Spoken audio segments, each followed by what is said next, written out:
Diary में आपका स्वागत है। मैं हूं आपके साथ सिल्वी बैनर्जी। सीएम नायब सिंह सैनी ने रोहतक के महर्षि दयानंद विश्वविद्यालय में स्पेशल ओलंपिक भारत राष्ट्रीय एथलेटिक्स चैंपियनशिप का उद्घाटन किया। इस दौरान मुख्यमंत्री ने दिव्यांग खिलाड़ियों के लिए प्रदेश में विशेष स्टेडियम बनाने की घोषणा की, जिसमें आवासीय सुविधा भी होगी। पूरे कार्यक्रम पर देखिए ये खास रिपोर्ट।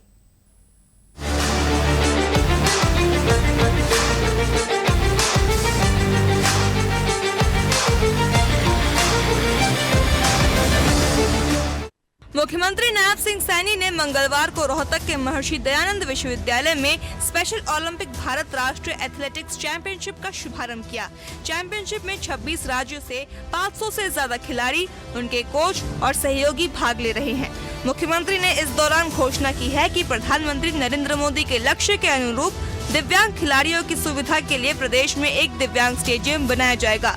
इस स्टेडियम में दिव्यांग खिलाड़ियों के लिए आवासीय सुविधा भी होगी। वहीं मुख्यमंत्री ने स्पेशल ओलंपिक भारत को 31 लाख रुपए और खेल राज्य मंत्री गौरव गौतम ने 21 लाख रुपए अनुदान देने की घोषणा भी की। इससे पहले मुख्यमंत्री नायब सिंह सैनी ने महर्षि दयानंद विश्वविद्यालय MDU रोहतक के अभिलाषा कन्या छात्रावास परिसर में गर्ल्स स्पोर्ट्स हॉस्टल के निर्माण का शिलान्यास भी किया। इस गर्ल्स स्पोर्ट्स हॉस्टल की क्षमता 150 छात्राओं की होगी। हम हरियाणा में एक दिव्यांग स्टेडियम आवास सहित उसको बनाने का काम हमारी सरकार करेगी। जो सुगम्य भारत आदरणीय प्रधानमंत्री जी की एक सोच है, उस सोच को आगे बढ़ाते हुए सुगम्य दिव्यांग स्टेडियम उसका निर्माण किया जाएगा और उसमें हमारे जो खिलाड़ी हैं, दिव्यांग खिलाड़ी हैं, उनके रहने की भी महाव्यवस्था की जाएगी। इसको आगे बढ़ाया जाएगा। आप सब खिलाड़ियों के उज्जवल भविष्य की और उत्तम स्वास्थ्य की और निरंतर सफलता के लिए मैं आप सबको बहुत बहुत शुभकामनाएं देता हूं।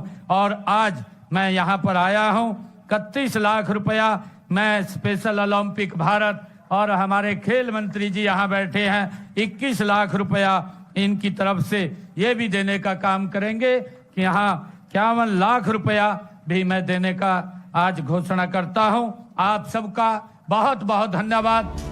मुख्यमंत्री ने कहा कि सरकार ने पूरे राज्य में खेल सुविधा विकसित करने पर पिछले 11 सालों में 989 करोड़ रुपए खर्च किए हैं। खेल विभाग का बजट भी बढ़ाकर 2 गुने से ज्यादा कर दिया है। उन्होंने कहा कि वर्ष 2014-15 में ये 275 करोड़ रुपए था। बीजेपी सरकार ने इसे बढ़ाकर चालू वित्त वर्ष में 602 करोड़ 18 लाख रुपए का प्रावधान किया है। मुख्यमंत्री ने कहा कि प्रदेश सरकार ओलंपिक, पैरालंपिक और अन्य अंतर्राष्ट्रीय पदक विजेता खिलाड़ियों को 6 करोड़ रुपए तक के नगद पुरस्कार दे रही है। उन्होंने कहा कि प्रदेश सरकार ने राय जिला सोनीपत में खेल विश्वविद्यालय की स्थापना की। वर्तमान में राज्य में 3 राज्य स्तरीय खेल परिसर, 21 जिला स्तरीय खेल स्टेडियम, 25 उपमंडल स्टेडियम, 163 राजीव गांधी ग्रामीण खेल परिसर, 245 ग्रामीण स्टेडियम तथा गाँव में 382 इंडोर जिम उपलब्ध है।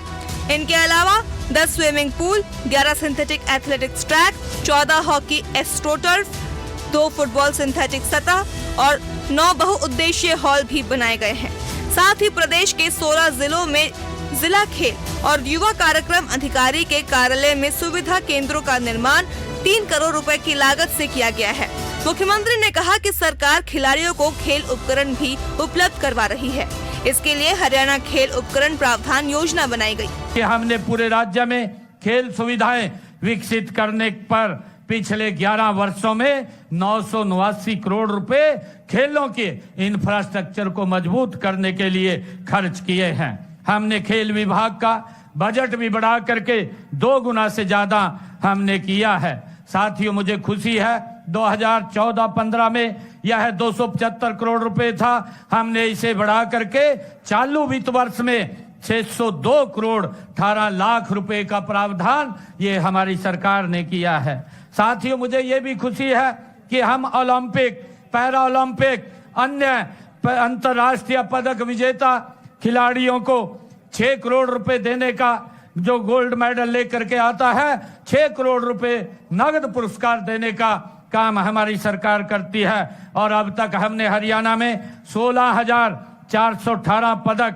विजेता खिलाड़ियों को 683 करोड़ रुपए के नगद पुरस्कार देने का काम ये हमारी सरकार ने किया है। प्रदेश सरकार की इन पहलों से साफ है कि हरियाणा में खेल अब केवल प्रतियोगिता नहीं बल्कि समावेशन और सशक्तिकरण का माध्यम बन रहा है। दिव्यांग खिलाड़ियों के लिए विशेष स्टेडियम, बढ़ता बजट और व्यापक खेल अवसंरचना के जरिए सरकार हर प्रतिभा को आगे बढ़ने का अवसर दे रही है। आने वाले समय में ये प्रयास न सिर्फ राज्य बल्कि देश को भी खेल के क्षेत्र में नई ऊंचाइयों तक पहुंचाने में अहम भूमिका निभाएंगे। Bureau report, TV24 Haryana. Haryana diary में फिलहाल इतना ही। खबरों के लिए देखते रहिए TV24। नमस्कार।